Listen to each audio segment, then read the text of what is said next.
Nakabuklan at 317 public schools iti DepEd Abra, 79 na pagadalan ti pakpakauna ang nai-report nga daan classroom damage gubway ti naglabas a Super Typhoon Nando. Maibasar iti Incident Reporting System Management, 425 classroom tinabigbig nga daan minor damage, 88 classroom met ti daan major damage, idinto 72 classroom ti totally damage ken tallo a pagadalan ti naapektaran ti landslide.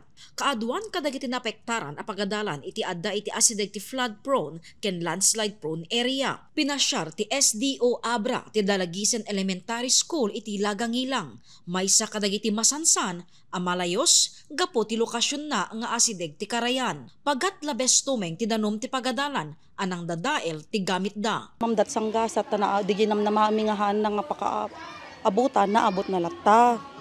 So nga bali amin ti classrooms mi na flooded da amin, nabasa digi jay adda digi jay electrical nga gamgamit mi met ma'am. Ngam ti kaaduan ma'am digi jay learning materials da.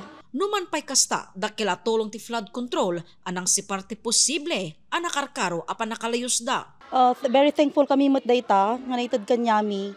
Kasi iso ti maysa nga nang lapod mo ti yuuli ti danom nga talaga. Kasi dati-rati ti yuuli kami ti danom ma'am.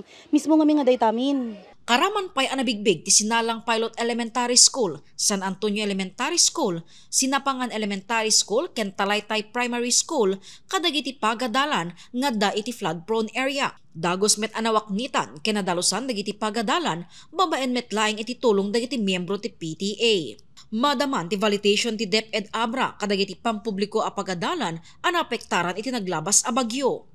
Ongoing ti validation me with engineers, Sir Engineer Jali Dakoyan, Sir Engineer Jason Taluban. Ongoing tapno may kaniso damot iti program of works and for the submission genti requester for interventions dagitoy na perding pag-iskawlaan tayo.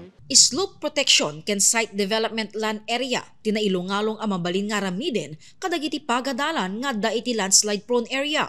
Idinto panangipangato wenno mai-elevate dagiti classrooms nga dati flood prone area. May panggap iti flooded areas nga schools. At dati kabarbaro nga school design tayo, school building design tayo. May pa-penalize pa lang ti daed na. DJ multi-story school building on stilts design. So nakot DJ elevated iso ng school building tapno ma-addressan DJ flooded nga problema ti school. Nagsublimeten ti normal a panagbasa dagiti estudyante ken inpeteng ti ahensya asaan ang makatubeng iti epekto ti bagyo ti panagadal dagiti learners. Jessica Boreta, Balitang Solid North.